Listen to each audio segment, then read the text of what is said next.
ಅಪರಾಜಿತ ವೇದಿಕೆಯ ಮೇಲಿರುವಂತಹ ಮತ್ತು ವೇದಿಕೆಯ ಮುಂದಿರುವಂತಹ ಎಲ್ರಿಗೂ ನನ್ನ ನಮಸ್ಕಾರ. ಬೆಳದಿಂಗಳು ರಾತ್ರಿ ಹಿಂದೂ ಸಂಗಮ, ಬಹಳ ಸುಂದರವಾದಂಥ ಒಂದು ವಾತಾವರಣ. ಸಹಜವಾಗಿಯೇ ಮಲೆನಾಡು ಅಂತ ಹೇಳಿದ್ರೆ ನನಗೆ ಬಹಳ ಪ್ರೀತಿ, ಮತ್ತೆ ಮಲೆನಾಡಿನ ಬಗ್ಗೆ ವಿಶೇಷವಾದಂಥ ಕಾಳಜಿ, ಗೌರವ. ಮಲೆನಾಡಿನ ನದಿಗಳನ್ನ, ಮಲೆನಾಡಿನ ಈ ಸಸ್ಯ ಸಂಪತ್ತನ್ನ, ಈ ಶೃಂಗಗಳನ್ನ ಉಳಿಸಿಕೊಳ್ಳುವುದು, ಅದನ್ನು ಬೆಳೆಸೋದು, ಅದನ್ನು ಕಾಪಾಡಿಕೊಳ್ಳುವುದು ಕೂಡ ಹಿಂದುತ್ವದ ಒಂದು ಭಾಗ ಅಂತೇಳಿ ನೀವೆಲ್ಲ ಭಾವಿಸಬೇಕು ಅಂತೇಳಿ ನಿಮಗೆ ನನ್ನ ರಿಕ್ವೆಸ್ಟ್. ಹಿಂದುತ್ವ ಅಂತ ಹೇಳಿದ್ರೆ ಏನು? ಮಾತೆಯರು ಆಗ ಇಲ್ಲಿ ಕುಳಿತು ಭಜನೆಯನ್ನ ಮಾಡಿದ್ರು. ಭಜನೆಯ ಪ್ರದರ್ಶನವನ್ನ ಮಾಡಿದ್ರೆ ಅದು ಹಿಂದುತ್ವಕ್ಕಾಗಿ ಅಲ್ಲ. ಭಜನೆ ಅಂತರಂಗದಿಂದ ಅದು ಮನೆಯಲ್ಲೂ ಕೂಡ ಮುಂದುವರೆದರೆ, ಈ ಮಾತೆಯರು ಭಜನೆ ಮಾಡ್ತಾ ಮಾಡ್ತಾ ಪ್ರಾಯ ಆಗ್ತಾ ಆಗ್ತಾ ಅವರು ಮುದುಕಿಯರಾಗ್ತಾರೆ, ಅವರು ಬದಿಗೆ ಸರಿತಾರೆ. ಆದರೆ ಆ ಮಾತೆಯರ ಮನೆಯಲ್ಲಿರುವಂತ ಮಕ್ಕಳು ಕೂಡ ತಾಳವನ್ನ ಹಿಡಿದು ಭಜನೆಯನ್ನ ಮಾಡ್ತಾರೆ ಅಂತ ಆದ್ರೆ ನಿಜವಾಗಿಯೂ ಅದು ನಮ್ಮ ಹಿಂದುತ್ವ. ಮಲೆನಾಡಿನ ಬಂಧುಗಳೇ, ಮನೆ ಮನೆಗಳಲ್ಲೂ ಕೂಡ ಭಜನೆಯ ಆ ಧ್ವನಿ ಹೊರಡಬೇಕು. ದಾಸ ಸಾಹಿತ್ಯದ ಪರಂಪರೆ ಇರಲಿ, ವಚನ ಚಳವಳಿಗಳಿರಲಿ, ಅವೆಲ್ಲವಕ್ಕೂ ಮಲೆನಾಡು ಬಹಳ ದೊಡ್ಡ ನೆಲೆಯನ್ನ ಒದಗಿಸಿದಂತ ನೆಲ. ಅಕ್ಕಮಹಾದೇವಿ ಜಗತ್ತಿನ ಮೊದಲ ಕವಯಿತ್ರಿ ಅಂತ ಹೇಳಿ ಆಕೆಯನ್ನ ಉಲ್ಲೇಖಿಸಬಹುದು.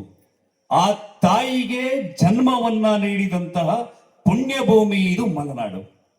ಹಾಗಾಗಿ ನಾವೆಲ್ಲರೂ ಕೂಡ ನಮ್ಮ ಹಿಂದೂ ಪರಂಪರೆ, ಹಿಂದೂ ಸಂಸ್ಕಾರ, ಹಿಂದೂ ವಿಚಾರಧಾರೆ ಇದೆಲ್ಲವನ್ನ ಮುಂದಿನ ಪೀಳಿಗೆಗೆ ತೆಗೆದುಕೊಂಡು ಹೋಗುವಂತಹ ಬಹಳ ಮುಖ್ಯವಾದಂತಹ ಜವಾಬ್ದಾರಿಯಿಂದ ಕೆಲಸವನ್ನ ಮಾಡಬೇಕು. ಹಿಂದೂ ಸಂಗಮದ ಮೂಲ ಉದ್ದೇಶ ಏನು? ರಾಷ್ಟ್ರೀಯ ಸ್ವಯಂ ಸೇವಕ ಸಂಘ ಅದರ 100 ವರ್ಷಗಳನ್ನ ಪೂರೈಸಿದ ಪ್ರಯುಕ್ತ ಒಂದು 5 ವಿಚಾರಗಳನ್ನ ಇಟ್ಟುಕೊಂಡು ಪ್ರತಿ ಮಂಡಲಗಳಲ್ಲಿ, ಪ್ರತಿ ಸಭೆಗಳಲ್ಲೂ ಕೂಡ, ವಿಭಾಗಗಳಲ್ಲೂ ಕೂಡ ಸಭೆಗಳನ್ನ, ಹಿಂದೂ ಸಂಗಮವನ್ನ ಮಾಡಿ ಜನರಲ್ಲಿ ಹಿಂದುತ್ವದ ಜಾಗರಣವನ್ನ ಮಾಡಬೇಕು, ಸಾಮರಸ್ಯವನ್ನ ಕಾಪಾಡಬೇಕು, ಅದನ್ನ ಮುಂದಿನ ಪೀಳಿಗೆಗೆ ಕೊಂಡೊಯ್ಯಬೇಕು ಎನ್ನುವ ವಿಚಾರವನ್ನ ಇಟ್ಟುಕೊಂಡು ಇದನ್ನ ಮಾಡಿದ್ದೇವೆ. ಇದು ಯಾವುದೋ ಒಂದು ರಾಜಕೀಯವಾದ ಕಾರಣಕ್ಕೆ ಆಗ್ತಾ ಇರುವಂತಹ ಸಭೆ ಅಲ್ಲ. ಇದಕ್ಕೆ ಕಾಂಗ್ರೆಸ್, ಬಿಜೆಪಿ, ಜೆಡಿಎಸ್ ಆ ತರಹದ ಯಾವುದೇ ಬಣ್ಣ ಇಲ್ಲ, ಯಾವುದೇ ಜಾತಿ ಧರ್ಮದ ಭೇದ ಕೂಡ ಇಲ್ಲ.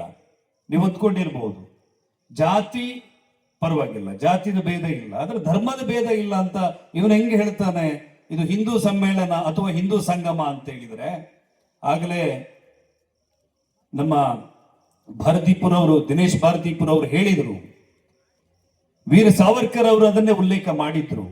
ಯಾರಿಗೆ ಈ ನೆಲ ಪುಣ್ಯ ಭೂಮಿಯೋ, ಯಾರಿಗೆ ಈ ನೆಲ ಮಾತೃಭೂಮಿಯೋ, ಯಾರು ಇದನ್ನ ಪಿತೃಭೂಮಿ ಅಂತ ಹೇಳಿ ನಂಬುತ್ತಾರೋ ಅವರೆಲ್ಲರೂ ಕೂಡ ಹಿಂದೂಗಳು ಅಂತ ಹೇಳಿ ವೀರ ಸಾವರ್ಕರ್ ಹೇಳಿದ್ದಾರೆ. ಹಾಗಾಗಿ ಈ ಭಾವನೆಗಳು ಯಾರಲ್ಲಿದೆ ಅವರೆಲ್ಲರೂ ಕೂಡ ಈ ನೆಲದ, ಈ ಮಣ್ಣಿನ, ಈ ಹಿಂದೂಸ್ತಾನದ ಒಂದು ಭಾಗ.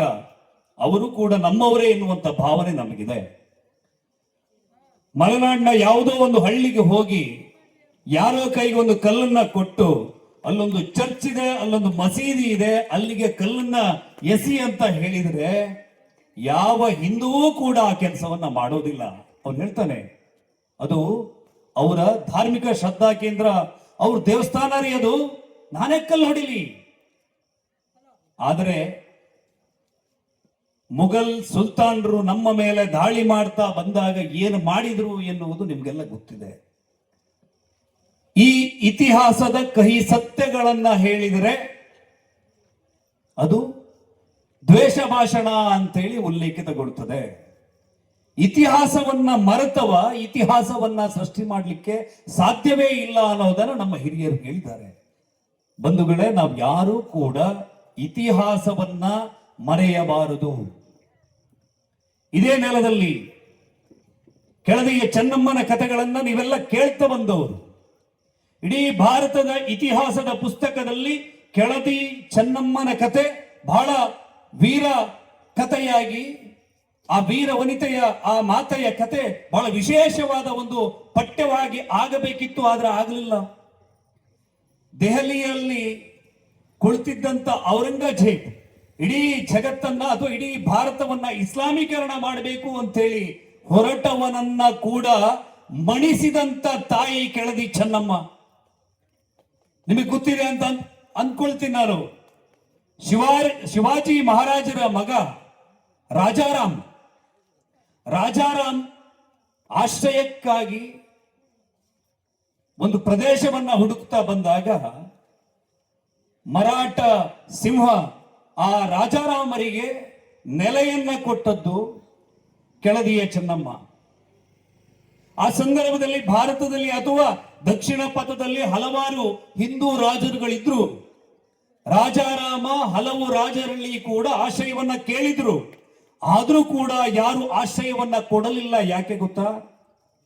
ಔರಂಗಜೇಬನಿಗೆ ಹೆದರ್ಕೊಂಡು ಆತನನ್ನ ಎದುರಿಸಲಿಕ್ಕೆ ಸಾಧ್ಯ ಇಲ್ಲ.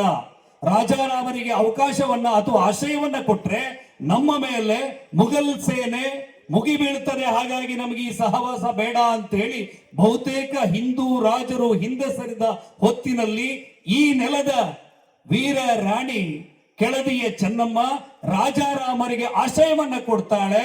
ಅದೇ ಕಾರಣಕ್ಕೆ ಔರಂಗಜೇಬನ ಕೆಂಗಣ್ಣಿಗೆ ಕೆಳದಿಯ ಚೆನ್ನಮ್ಮ ಗುರಿಯಾದಾಗ ಆತನ ವಿರುದ್ಧ ಕಾಡಿನ ಯುದ್ಧಗಳನ್ನ ಸಾರಿ ಗೆರಿಲ್ಲಾ ಮಾದರಿಯ ಯುದ್ಧವನ್ನ ಮಾಡಿ ಔರಂಗಜೇಬನನ್ನ ಮಣಿಸಿ ಆತ ರಾಣಿಯ ಜೊತೆ ಒಪ್ಪಂದ ಮಾಡಿಕೊಂಡು ಸೋತು ಹೋಗ್ತಾನೆ. ಅಂತಹ ಕೆಳದಿ ಚೆನ್ನಮ್ಮನಂತಹ ಸಿವಿಣಿಯರಿಗೆ ಜನ್ಮ ಕೊಟ್ಟಂತ ಭೂಮಿ ನಮ್ಮದು ಅಂತ ಹೇಳಲಿಕ್ಕೆ ನನಗೆ ನಿಜಕ್ಕೂ ಹೆಮ್ಮೆ ಆಗ್ತಾ ಇದೆ. ಅದಾದ ನಂತರ ರಾಜಾರಾಮ ಸಾವಿಗೀಡಾಗ್ತಾರೆ. ಸಾವಿಗೀಡಾದ ನಂತರ ತಾರಾಬಾಯಿ ರಾಜಾರಾಮರ ಪತ್ನಿ, ರಾಜಾರಾಮರ ಸಾವಿನ ನಂತರ ಮತ್ತೆ ಔರಂಗಜೇಬ್ ಯೋಚನೆ ಮಾಡ್ತಾರೆ, ಮರಾಠ ಅಧಿಪತ್ಯವನ್ನ ಅಥವಾ ಹಿಂದವಿ ಸಾಮ್ರಾಜ್ಯವನ್ನ ಮತ್ತೆ ತುಳಿಯಬಹುದು, ಈಗ ಮತ್ತೆ ಯುದ್ಧವನ್ನ ಸಾರಬೇಕು ಅಂತೇಳಿ ಗುಂಪುಗೂಡಿ ಬಂದಾಗ ತನ್ನ 7 ವರ್ಷದ ಪುಟ್ಟ ಮಗುವನ್ನ ಪಟ್ಟಕ್ಕೆ ಇಟ್ಟು, ಆಕೆ ಕೇವಲ 25 ವರ್ಷ ಪ್ರಾಯದ ಆ ಹೆಣ್ಣು ಮಗಳು ನಿರಂತರ 7 ವರ್ಷಗಳ ಕಾಲ ಹೋರಾಟ ಮಾಡ್ತಾರೆ ಔರಂಗಜೇಬನ ವಿರುದ್ಧ. ಅಂತಹ ಹಿಂದೂ ಸಿಂಹಿಣಿಯರಿಗೆ ಜನ್ಮ ಕೊಟ್ಟಂತ ಧರ್ಮ ನನ್ನದು ಹಿಂದೂ ಧರ್ಮ ಅಂತ ಹೇಳಿ ಬಹಳ ಹೆಮ್ಮೆ ಇದೆ. ಇದೆಲ್ಲ ನೀವು ಯಾವುದೇ ಇತಿಹಾಸದ ಶಾಲಾ ಪುಸ್ತಕಗಳಲ್ಲಿ, ಕಾಲೇಜು ಪುಸ್ತಕಗಳಲ್ಲಿ ಓದಲಿಕ್ಕೆ ಸಾಧ್ಯವೇ ಇಲ್ಲ. ನೀವು ಇವತ್ತು ಆ ಭಾಗದಲ್ಲಿ ಒಂದು ಮಿರ್ಜಾನ್ ಫೋರ್ಟ್ ಅಂತ ಹೇಳಿ ಕೇಳಿಲ್ವಾ? ನೀವೆಲ್ಲ ಕೇಳಿದಿರ್ತಾನೆ. ಅದನ್ನ ಕಟ್ಟಿರುವಂತದ್ದು ಇದೇ ನೆಲವನ್ನ ಆಳಿದಂತಹ ಚನ್ನಭೈರಾದೇವಿ. ಯಾವುದೋ ಒಬ್ಬ ಸುಲ್ತಾನ ಮೇರಿಜಾನ್ ನನ್ನ ಪ್ರಾಣ ಇದು ಅಂತೇಳಿ ಹೇಳ್ತಾ ಅಂತ ಹೇಳಿದ ತಕ್ಷಣ ಅದನ್ನ ಮಿರ್ಜಾನ್ ಫೋರ್ಟ್ ಅಂತ ಹೇಳಿ ಕರಿತೀವಿ. ಪುರಾತತ್ವ ಇಲಾಖೆಗೆ ನಾವು ಪತ್ರವನ್ನು ಬರೀಬೇಕು. ಅದು ಚನ್ನಭೈರಾದೇವಿಯ ಸಿಂಹಾಸನ ಅಥವಾ ದರ್ಬಾರನ್ನ ಒಳಗೊಂಡಿರುವಂತ ವಿಶೇಷವಾದಂತ ಕೋಟೆ. ಅದಕ್ಕೆ ಚನ್ನಭೈರಾದೇವಿ ಕೋಟೆ ಅಂತಲೇ ಕರಿಬೇಕು ಅಂತ ಹೇಳಿ ಸಾಗರದ ಮಲೆನಾಡಿನಿಂದ ನೀವು ಪತ್ರವನ್ನ ಬರೀಬೇಕು. ಬಂಧುಗಳೇ, ಹಿಂದುತ್ವ ಅಂತ ಹೇಳಿದ್ರೆ ಇನ್ನೊಂದು ಧರ್ಮವನ್ನ ದ್ವೇಷ ಮಾಡೋದಲ್ಲ. ನಾವು ಶಿಶುನಾಳ ಶರೀಫರ ಗೀತೆಗಳನ್ನ ಭಜನೆಯನ್ನಾಗಿ ಮನೆಯಲ್ಲಿ ಹಾಡ್ತೇವೆ. ನಾವು APJ ಅಬ್ದುಲ್ ಕಲಾಂರ ಫೋಟೋವನ್ನ ಮನೆಯ ಒಳಗಡೆ ಅಳವಡಿಸಿಕೊಳ್ತೇವೆ. ಅವರು ಸಾಬ್ರು, ಅವರು ಮುಸ್ಲಿಮರು ಅಂತ ಹೇಳಿ ನಾವು ಯಾವತ್ತಾದ್ರೂ ಪರಿಭೇದ ಮಾಡಿದೀವ? ಶಿರಡಿ ಸಾಯಿಬಾಬರನ್ನ ದೇವರು ಅಂತ ಹೇಳಿ, ಅವರ ಮೂಲ ಧರ್ಮ ಇಸ್ಲಾಂ ಆಗಿದ್ರೂ ಕೂಡ ಶಿರಡಿ ಸಾಯಿಬಾಬರನ್ನ ನಮ್ಮ ದೇವರು, ನಮ್ಮ ಗುರುಗಳು ಅಂತ ಹೇಳಿ ನಾವು ಹಿಂದೂಗಳು ಆರಾಧನೆ ಮಾಡ್ತೀವಿ. ಆದರೆ ಇನ್ನೊಂದು ಧರ್ಮದಲ್ಲಿ ಇದು ಸಾಧ್ಯ ಇಲ್ಲ.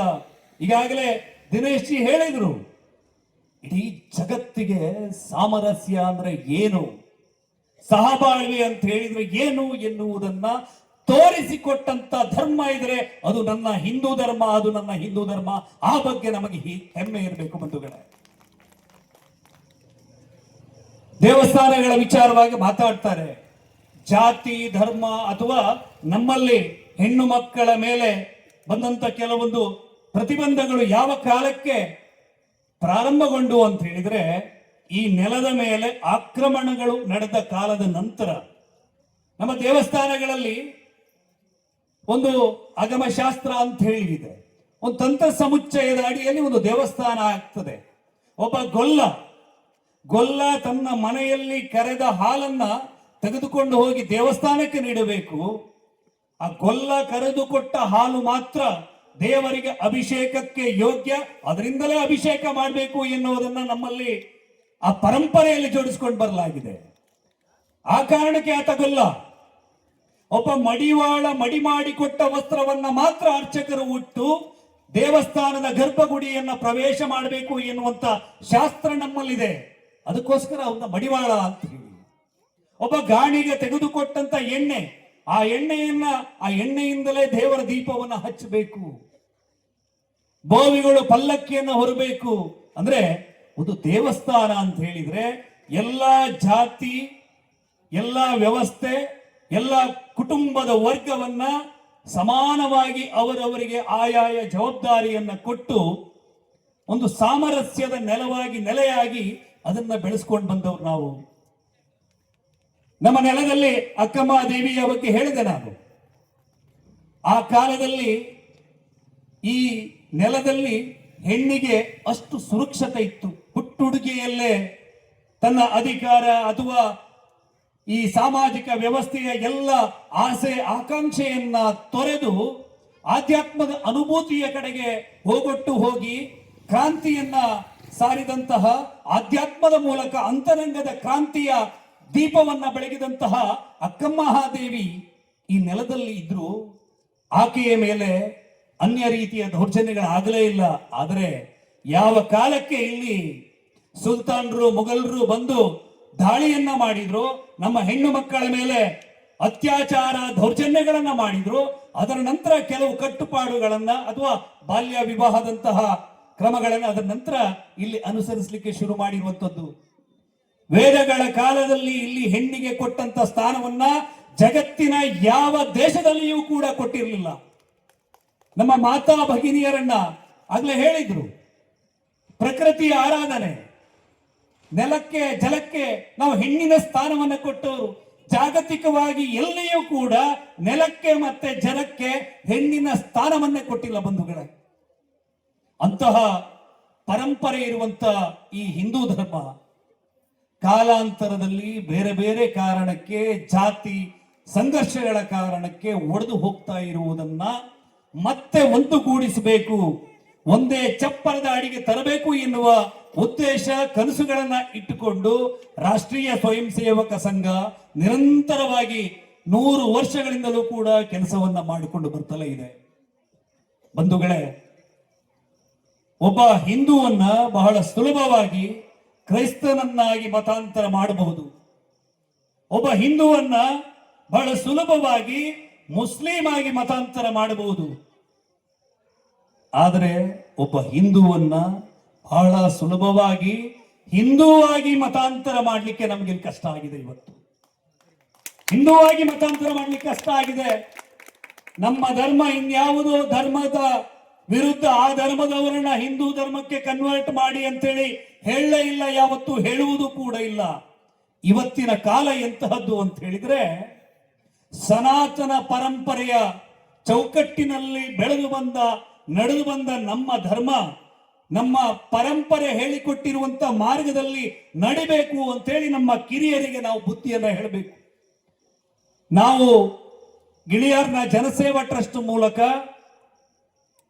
ಗಾಂಜಾ ಮೊದಲಾದಂತ ಮಾದಕ ವ್ಯಸನಗಳ ವಿರುದ್ಧ ನಿರಂತರವಾಗಿ ಕಾಳಜಿಯ ಕೆಲಸಗಳನ್ನ, ಜಾಗೃತಿಯ ಕೆಲಸಗಳನ್ನ ಮಾಡ್ಕೊಂಡು ಬಂದ್ವಿ. ನೋಡ್ಲಿಕ್ಕೆ ಆ ಹುಡುಗ ಒಬ್ಬ ಗಾಂಜಾ ವ್ಯಸನಿ ಇದ್ದಾನೆ, ಅಲ್ಲೆಲ್ಲೋ ಯಾರೋ ಅವನಿಗೆ ಗಾಂಜಾ ತಂದು ಕೊಟ್ರಂತೆ, ಅಥವಾ ಅವನಿಗೆ ಯಾವುದೋ ಒಂದು ಮೆಡಿಸಿನ್ ಕೊಟ್ರು, ಟ್ಯಾಬ್ಲೆಟ್ಸ್ ಕೊಟ್ರು.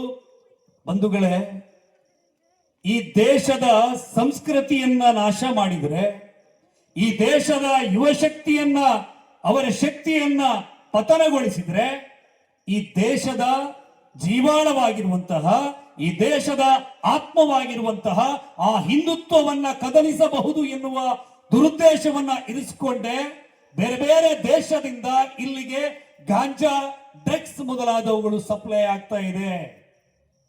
ನಾವು ಮೊಬೈಲ್ ಅನ್ನ ನೋಡಿಕೊಂಡು ತಾಯಂದಿರು, ತಂದೆಯರು ಬೆಳಿಗ್ಗೆ ಮಲೆನಾಡು ಭಾಗದಲ್ಲಿ ಬೆಳಿಗ್ಗೆ ಆದ್ರೆ ಅಡಿಕೆ ತೋಟಕ್ಕೆ ಹೋಗ್ತೀರಿ, ಇನ್ನೆಲ್ಲ ಹೋಗ್ತೀರಿ, ಕೆಲಸ ಮಾಡ್ತೀರಿ. ನಮ್ಮ ಮಕ್ಕಳು ಒಳ್ಳೆಯ ಒಂದು ಎಜುಕೇಶನ್ ಪಡ್ಕೋಬೇಕು, ಒಳ್ಳೆಯ ವಿವೇಕಾನಂದರ ಹಾಗೆ ಜ್ಞಾನಿ ಆಗಬೇಕು, ಶಿವಾಜಿಯ ಹಾಗೆ ವೀರನಾಗಬೇಕು ಅಂತ ಹೇಳಿ ಕನಸನ್ನ ಕಟ್ಕೊಂಡು ನೀವು ದುಡಿತಾ ಇರ್ತೀರಿ. ಇಬ್ರು ದುಡಿಮೆಯ ಮೇಲೆ ಬಿದ್ದಿರ್ತೀರಿ. ಮಕ್ಕಳು ಏನ್ ಮಾಡ್ತಾರೆ ಅನ್ನೋದನ್ನು ಗಮನಿಸೋದಿಲ್ಲ. ಆದ್ರೆ ಈ ವೇದಿಕೆಯಿಂದ ನಿಮಗೆ ನಾನೊಂದು ಮನವಿಯನ್ನ ಮಾಡಿಕೊಳ್ತೇನೆ. ನಿಮ್ಮ ಮಕ್ಕಳ ಚಲನವಲನದ ಬಗ್ಗೆ ಗಮನವನ್ನ ಇಡಿ. ನಿಮ್ಮ ಮಗು ಯಾರ ಸಹವಾಸದಲ್ಲಿದೆ ಅನ್ನೋದನ್ನ ನೀವು ಯೋಚನೆ ಮಾಡಿ ಆ ಮಗುವಿನ ಮೇಲೆ ಒಂದು ಕಣ್ಣನ್ನ ಇಡಿ. ನಮ್ಮ ಸಮಾಜವನ್ನ ಪತನಗೊಳಿಸಲಿಕ್ಕೆ ಬೇರೆ ಬೇರೆ ದಾರಿಯನ್ನ ಇರಿಸಿಕೊಂಡು ಅರಿಗಳು ಹೆಜ್ಜೆಯನ್ನ ಹಾಕ್ತಲೇ ಇದ್ದಾರೆ. ಯಾರಾದ್ರೂ ಈ ಧರ್ಮವನ್ನ, ಈ ಸನಾತನ ಪರಂಪರೆಯನ್ನ ಹೊಗಳ್ತಾರೆ ಅಂತ ಹೇಳಿದ್ರೆ ನಿಜಕ್ಕೂ ನಾವು ಹೆಮ್ಮೆ ಪಡಬೇಕು. ಹೊಗಳಿಸಿಕೊಳ್ಳಲು ಯೋಗ್ಯವಾದಂತ ಧರ್ಮ ನನ್ನದು ಎನ್ನುವಂತ ಹೆಮ್ಮೆ ನಮಗಿರಲಿ.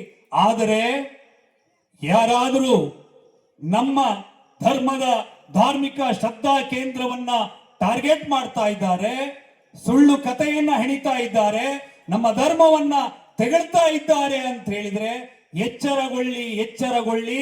ಅದರ ಹಿಂದೆ ಬಹಳ ದೊಡ್ಡ ಷಡ್ಯಂತ್ರ ಇರ್ತದೆ ಅನ್ನೋದನ್ನ ನೀವು ಗಮನಿಸುವ, ಗುರುತಿಸುವ ಮೊದಲು ನಮ್ಮ ಧಾರ್ಮಿಕ ಭಾವನೆಯನ್ನ ದಮನಿಸುವ ಕೆಲಸವನ್ನು ಅವರು ಮಾಡ್ತಾರೆ. ಎಚ್ಚರಾಗಿ, ಎಚ್ಚರಾಗಿ. ಧರ್ಮಸ್ಥಳದ ವಿಚಾರವನ್ನು ಹೇಳಿದ್ರು. ಆರಂಭಿಕ ಹಂತದಲ್ಲಿ ಯಾವುದೋ ಒಂದು ಅನನ್ಯ ಭಟ್ ಅಂತ ಹೇಳಿ ಒಂದು ಹುಡುಗಿಯ ವಿಚಾರವನ್ನ ತಂದ್ರು. ಹುಡುಕ್ತಾ ಹೋದಾಗ ಅನನ್ಯ ಭಟ್ ಎನ್ನುವಂತ ಹೆಣ್ಣು ಮಗಳೇ ಹುಟ್ಟಿಲ್ಲ. ಬುರುಡೆ ಅಂತ ಹೇಳಿ ತಂದ್ರು. 18 ಗುಂಡಿಯನ್ನ ಆಗಿದ್ರು. ಅಲ್ಲಿ ಯಾವ ಬುರುಡೆಗಳು, ಸಾವಿರ ಸಾವಿರ ಬುರುಡೆ. ಒಬ್ಬ ಮೊಹಮ್ಮದ್ ಸಮೀರ್ ಎನ್ನುವಂತ ಹುಡುಗ ಬಂದು ಸಾವಿರ ಸಾವಿರ ಬುರುಡೆಗಳಿವೆ ಅಲ್ಲಿ ಅಂತ ಹೇಳ್ದ. ನೀವೆಲ್ಲ ವಾಟ್ಸಪ್ ಅಲ್ಲಿ, ಫೇಸ್ಬುಕ್ ಅಲ್ಲಿ ಅದನ್ನ ನೋಡಿದ್ರಿ. ಹೌದಂತೆ, ಹಂಗಂತೆ, ಹಿಂಗಂತೆ. ಎಲ್ಲಿದೆ ಬುರುಡೆ?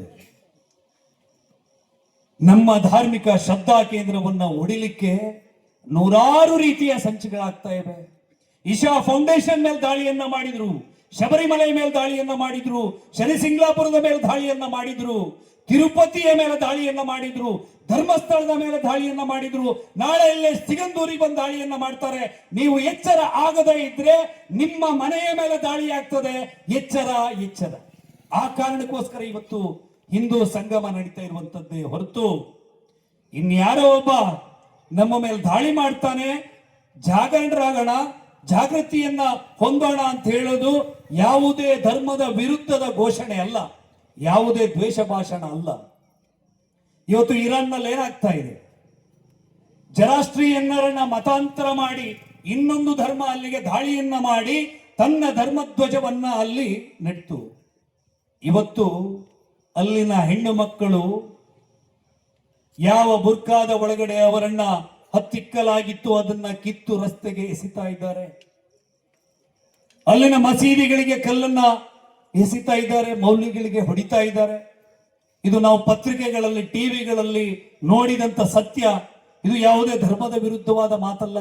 ಯಾಕೆ ಇದಾಯ್ತು ಅಂತ ಹೇಳಿದ್ರೆ, ಈ ಜಗತ್ತಿನಲ್ಲಿ ಕತ್ತಿಯ ಬಲದಿಂದ ಯಾವುದೇ ಧರ್ಮವನ್ನ ನಿರಂತರವಾಗಿ ಬೆಳೆಸಲಿಕ್ಕೆ ಸಾಧ್ಯವೇ ಇಲ್ಲ. ಆ ಕಾರಣಕ್ಕೆ ನಮ್ಮ ಹಿರಿಯರು ಹೇಳಿದ್ದು, ಇಡೀ ವಿಶ್ವವನ್ನೇ ಒಂದು ಕುಟುಂಬ ಅಂತ ಹೇಳಿ ಕರೆದ್ರು. ಇಡೀ ವಿಶ್ವವೇ ನನ್ನ ಕುಟುಂಬ ಎನ್ನುವಂತಹ ಒಂದು ಮಹಾನ್ ವಾದವನ್ನ, ತತ್ವವನ್ನ, ವಿಚಾರಧಾರೆಯನ್ನ ಕೊಟ್ಟಂತ ವಿಶೇಷವಾದಂತ ಧರ್ಮ ನನ್ನ ಹಿಂದೂ ಧರ್ಮ ಅಂತ ಹೇಳಲಿಕ್ಕೆ ನನಗೆ ಬಹಳ ಹೆಮ್ಮೆ ಇದೆ ಬಂಧುಗಳೇ. ಇಷ್ಟು ವಿಚಾರವನ್ನ ಇಷ್ಟೊತ್ತಿನ ತನಕ ನೀವು ಕೇಳಿದಿರಿ. ಬಹುಶಃ ಮಲೆನಾಡಿನ ಭಾಗದಲ್ಲಿ ಬೇಗ ನಿದ್ದೆ ಮಾಡ್ತೀರಿ ನೀವು. ನಿಮಗೆ ನಿಮ್ಮನ್ನ ನಾವು ಬಹಳ, ಯಾಕಂದ್ರೆ ನಿಮ್ಮಲ್ಲಿ ಆ ಭಾಗದಲ್ಲಿ ಶೋಲಾ ಫಾರೆಸ್ಟ್ ಇರುವ ಕಾರಣಕ್ಕೆ ಅಥವಾ ಇಲ್ಲಿನ ಫಾರೆಸ್ಟ್ಗಳು ಇರುವ ಕಾರಣಕ್ಕೆ, ಇಲ್ಲಿನ ನದಿಗಳ ಕಾರಣಕ್ಕೆ ನಾವೆಲ್ಲ ನಿಮ್ಮ ಋಣದಲ್ಲಿದ್ದೇವೆ ಕೆಳಗಿರೋರು. ಮಲ್ಲಾಣ್ಣವ್ರ ಋಣದಲ್ಲಿದ್ದೇವೆ. ಇಲ್ಲಿಂದ ಹರಿದು ಬರುವಂತ ನೀರನ್ನ ಕುಡಿದು ಬಂದು ನಾವಿಲ್ಲಿ ನಿಂತು ಮಾತಾಡ್ತಿದ್ದೇವೆ. ನಾವು ಬಹಳ ಜಾಗರೂಕರಾಗಬೇಕಾಗಿರುವಂಥದ್ದು ಬಹಳ ಮುಖ್ಯವಾದಂತ ವಿಚಾರ. ನಮ್ಮ ನೆಲ ಜಲ ನಮ್ಮ ಮಾತೆ ಅಂತ ಹೇಳಿ ನಾವು ಘೋಷಣೆಯನ್ನ ಕೂಗಿದ್ರೆ ಸಾಕಾಗೋದಿಲ್ಲ.